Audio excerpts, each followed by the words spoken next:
शुरू अल्लाह के नाम से जो नहायत मेहरबान रहम करने वाला। अस्सलाम वालेकुम नाज़रीन, आप देख रहे हैं मेरा यूट्यूब चैनल और मेरा नाम है मोहम्मद हारून। रवां साल के शुरू में ही, अव्वल में ही एक ऐसा अफसोसनाक वाकया पेश आया जिसने अब तक लाहौर शहर का जो अमन है वो कायम नहीं होने दिया। हर वक्त, हर लम्हा जो है मुखालिफ ग्रुप्स के ऊपर जो है वो खौफ की तलवार लटक रही है। मैं बात कर रहा हूं अमीर बलाज ग्रुप और तिफी भट्ट ग्रुप की। अमीर बलाज का जो है एक अफसोसनाक वाकया लाहौर में पेश आया। चूंकि शादी की तकरीब में जो है उसे गोलियां मार दी गई, वो जानवर ना हो सका और उसके बाद अपने खालिक के हकीकी से जान मिला। इसके इल्जाम में इसके दोस्त, इसके जिगरी यार एहसन शाह को पकड़ लिया गया। एहसन शाह को काफी अरसा जो है वो पुलिस ने इंटेरोगेट किया, मुख्तलिफ लोगों को पकड़ा और उसके बाद एहसन शाह भी एक पुलिस मुकाबले में मारा गया। अच्छा, अब इस केस में कुछ बड़ी अहम चीजें जो मैं आगे चल के आपको बताऊंगा। इसमें एक और एक हफ्ता कबल जो है एक और इंटरवीन कह लें या एक और ट्विस्ट कह लें वो आया। वो था तिफी भट्ट के बहनोई जावेद भट्ट के साथ होने वाला अफसोसनाक वाकया। जावेद भट्ट भी इस वाकये के अंदर जो है अपनी जान गंवा बैठे। मामला यही रुका नहीं, ये दो ग्रुप्स की जो लड़ाई है अब खानदान के दीगर अफराद तक फैल रही है। इससे पहले जो लड़ाई चल रही थी इन दोनों ग्रुप्स में, उसमें सबसे ज्यादा नुकसान जो है वो अमीर बलाज ग्रुप का हुआ। उनके दादा गए, उनके वालिद गए और फिर उनका जवान बेटा अमीर बलाज भी इसी दुश्मनी की नजर हो गया। दूसरी जानिब गए तिफी भट्ट और गोगी भट्ट ग्रुप में, तो उनका कोई जानी नुकसान इस लिहाज से नहीं हुआ क्योंकि उनका अपना इस लड़ाई की नजर नहीं हुआ। कुछ उनके जो कारिंदे फंडर होते थे वो इसकी नजर होते रहे। खैर, ये लड़ाई उसमें किसी ने भी किसी को बाद में ओन नहीं किया कि ये मेरे ग्रुप का था या दूसरे ग्रुप का था। लेकिन अब तिफी भट्ट ग्रुप को एक इंतहाई बड़ा नुकसान हुआ, वो था जावेद भट्ट, यानी कि तिफी भट्ट की बहन के शोहर, तिफी भट्ट का बहनोई, वो इस दुनिया से चला गया और गुज़िश्ता हफ्ते में जो है उसको गोलियां मार दी गई। सरलब नहर के ऊपर जो है ये सारा मामला पेश आया। अच्छा, अब इस सारे केस के अंदर जो एक नई चीज सामने आई कि पुलिस क्या कर रही है। इल्जाम डायरेक्टली इनकी अहलिया जो है, इनकी बेवा, उन्होंने अमीर फतेह और अमीर कैसर भट्ट के ऊपर लगा दिया। अच्छा, दोनों के ऊपर जब इल्जाम लगा तो वो 109 के तहत नहीं लगा बल्कि सीधा सीधा 302 के तहत लगा और 324 के तहत, कि उन्होंने कहा कि मैंने अपनी आंखों से अमीर फतेह और कैसर भट्ट को देखा है कि इन दोनों ने मेरे शौहर को गोलियां मारी। पुलिस भी थोड़ा चकरा गई और ये दोनों भी खैर मंजर आम से गायब हो गए। फिर फौरी तौर पर कैसर भट्ट का बयान है कि जनाब मेरा तो इसमें कोई लेना देना नहीं, ना ही अमीर फतेह का लेना देना। उसके कुछ दिन के बाद, 2 रोज कबल, मैंने ये व्लॉग किया था और उसमें ये ब्रेक भी की थी चीज कि अमीर फतेह का भी एक बयान सामने और उसने भी कहा कि मेरा तो इस केस से लेना देना ही नहीं है, हमें तो इल्म ही नहीं, ये सब कुछ जो करवा रहा है वो तिफी भट्ट करवा रहा है ताकि इसका तमाम फायदा उसको जाए। अच्छा, बात यहां अभी खत्म नहीं हुई। इस सारे मामले में पुलिस का क्या किरदार रहा? पुलिस खामोश तमाशाई क्यों बनी हुई? पुलिस ने इन्वेस्टिगेशन क्या की? पुलिस ने इन्वेस्टिगेशन जब शुरू की तो मालूम ये पड़ा कि जिस स्पॉट के ऊपर, जिस जगह के ऊपर ये वकूआ रूनुमा हुआ, वहां के सेफ सिटी के कैमरे ही खराब थे। पुलिस हाथ पर हाथ धरे बैठ गई कि अब तो जो असल चीज थी उसमें हमें पता लग सकता था, वो मतलब हमें मेहनत ना करनी पड़ती, वो जगह थी जाए वकूआ, लेकिन वहां सेफ सिटी के कैमरे ही नहीं चले। खैर, अब थोड़ा सा काम बढ़ गया पुलिस का। पुलिस ने इन घर यानी कि इकबाल टाउन से लेकर जाए वकुआ तक की फुटेज हासिल की और कुछ वाहिद जो है इकट्ठे करने शुरू की। कितने लोग पकड़े गए ये मैं आपको बताऊंगा। और इसमें एक और अहम बड़ी मजेदार चीज है कि इसके अंदर एक ऐसा जोड़ा भी पकड़ा गया कि वो भी कुछ हैरानकुन सी सूरत हाल है। अच्छा, जब ये लोग इनकी जियो फेंसिंग की गई, शॉर्ट लिस्टिंग की गई, तो कुछ चीजें जो है वो सामने आई हैं। उसमें सबसे पहले जो हमारे दलाइल ने हमें ये बताया है कि तकरीबन 60 के करीब अफराद जो हैं इस वाक़े के बाद तलब किए गए थे, जो उस दिन उस रूट के ऊपर इनकी गाड़ी के आगे पीछे कहीं ना कहीं नजर आए। उनकी मोटरसाइकिल नंबर ट्रेस किए गए, उनकी गाड़ियों के नंबर ट्रेस किए गए और फिर उनको बुलवा कर उनकी आइडेंटिफिकेशन की गई। और फिर जब उनमें से तकरीबन कुछ 40 के करीब अफराद को जो है वो घर जाने दिए, उनमें एक जोड़ा भी था। ये जोड़ा जो है वो 1.5 मारने निकला था और उस गाड़ी के आगे पीछे होता रहा बेचारा, तो वो भी इसमें खैर धरा गया, लेकिन पुलिस ने उसको जाने दिया। अच्छा, ये सारे मामले के बाद अब पुलिस शॉर्टलिस्ट करके बैठी है 4 मोटरसाइकिलें और एक रिक्शा। लेकिन 2 रोज कबल जो है एक सेफ सिटी की फुटेज जो है, एक तस्वीर लीक हुई और वो सोशल मीडिया के ऊपर गर्दिश करने लगी, मेन स्ट्रीम मीडिया के ऊपर गर्दिश करने लगी कि ये वो मुबैना शूटर है, वो मुबैना शख्स है जिसने जावेद भट्ट के ऊपर जो है वो गोलियां मारी थी और यही वो शख्स है।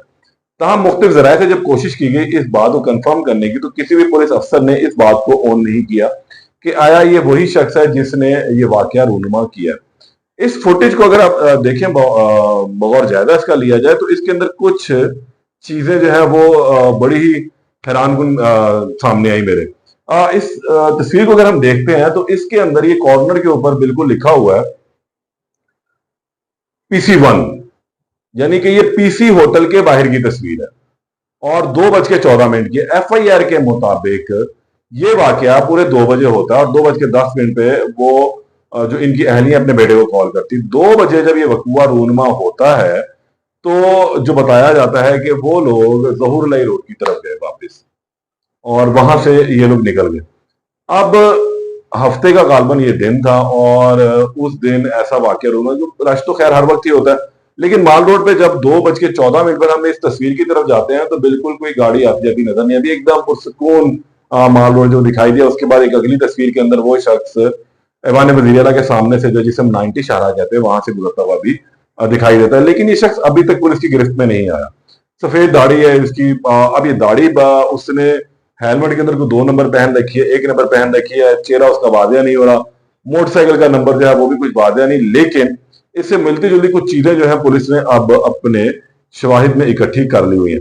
4 मोटरसाइकिलों को जो इस वक्त फाइनल किया गया है और उसके साथ साथ तकरीबन अभी 20 के करीब अफराद जो है वो इंटेरोगेशन में, वो घर चले जाते हैं, उनको बुलवा लिया जाता है, कुछ मशकूक उनके अंदर चीजें नजर आई, लेकिन जो डायरेक्ट इल्जाम था अमीर फतेह और कैसर भट्ट के ऊपर, वो अभी तक प्रूव नहीं हुआ। पुलिस ने अभी तक इन लोगों के घरों में रेड क्यों नहीं की, इनको पकड़ा क्यों नहीं? जबकि अगर हम देखते तो अमीर बलाज का जब वाकया रूनुमा हुआ तो उसके फौरन बाद ही पुलिस ने तीफी भट्ट के घर के ऊपर रेड कर दी थी और वहां पर जो है अच्छी खासी हंगामा रही की और चीजें चीजें देखी, जो बहरहाल तीफी भट्ट ने एक इल्जाम जो है पुलिस के ऊपर लगाए, लेकिन अमीर बलाज और कैसर भट्ट, इन दोनों के घरों में अभी तक रेड नहीं हुई। उसकी सबसे बड़ी वजह यह है कि पुलिस किसी भी किस्म की कोई गलती दोहराना नहीं चाहती। जो गलती तीफी भट्ट के घर रेड करने के बाद दोहराई गई थी, वो अब दोबारा इन दोनों के घर पर रेड करने से दोहराई नहीं जानी है। पुलिस ये चाहती है, पुलिस की कोशिश है कि हम लोग अगर रेड करें और हम लोग अगर पकड़ने के लिए जाएं तो हमारे पास भरपूर सबूत हो।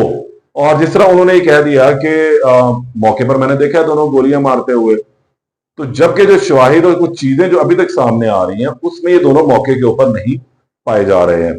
जो पुलिस की तफ्तीश है, शायद जिसका इल्जाम अभी तीफी भट्ट ने लगाया कि ये कैसर भट्ट ने करवाया है किसी के जरिए, जबकि FIR के अंदर है कि ये इन दोनों ने खुद किया। अब देखिए, तीफी भट्ट की बहन उस घर में भी आई हुई है, तीफी भट्ट का वो बहनोई है, कोई दूर पार का रिश्तेदार नहीं है। हैरानगी की बात यह है, इतना समझदार इंसान होने के बावजूद, शातिर होने के बावजूद, इन कानूनी मामला को समझने के बावजूद इस किस्म की FIR का इंदराज क्यों है?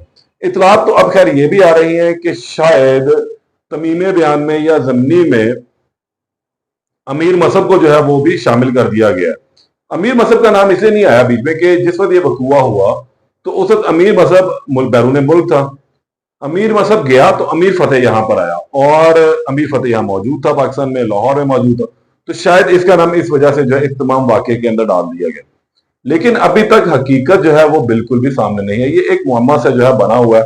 तो हम जो पुलिस जराए उनका कहना है कि 2 से 3 रोज के अंदर जो है वो खुशखबरी आएगी, हम उस असल शख्स तक पहुंच गए हैं, हम उस शख्स को सामने ले आएंगे कि वो कौन है जिसने जावेद भट्ट को जो है दिन दिहाड़े सरेआम गोलियां मारी थी।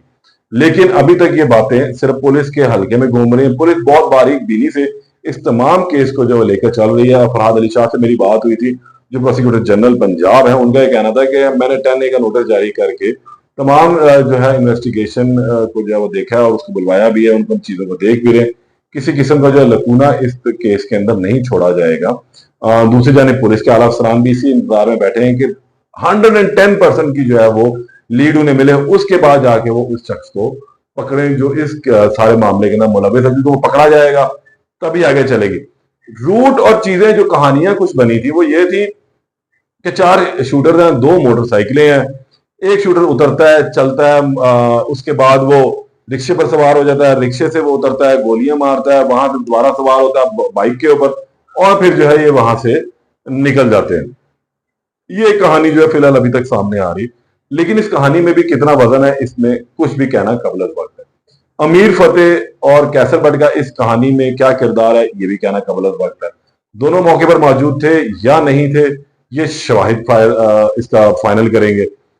मुदई के जो वालदा हैं उनके मुताबिक दोनों मौके पर मौजूद थे। तो ये केस इंतहाई उलझी हुई गुत्थी की सूरत में जो है वो सामने आया, और अब पुलिस का एक टास्क है, पुलिस के लिए एक चैलेंज बन चुका हुआ है कि इस केस की गुत्थियां सुलझाई जाए और ऐसे सुलझाई जाए कि मैरिज पर किसी को भी उंगली उठाने का मौका ना मिले। जो कल्प्रिट है सिर्फ उस पर हाथ डाला जाए, अमीर फतेह या कैसर बट को बिला वजह इस केस के अंदर मुलविस ना किया जाए अगर उसके अंदर इनका कोई किरदार सामने नहीं आता। तो हम अब देखना यह है कि इस केस के अंदर असल हकायक क्या आते हैं, और 2 से 3 रोज के अंदर जो है ये पिक्चर क्लियर हो जाएगी। इसमें केस में मजीद जो अपडेट होगी उससे आपको दोबारा आगाह करूंगा। तब तक के लिए इजाजत दें। अल्लाह निगहबान।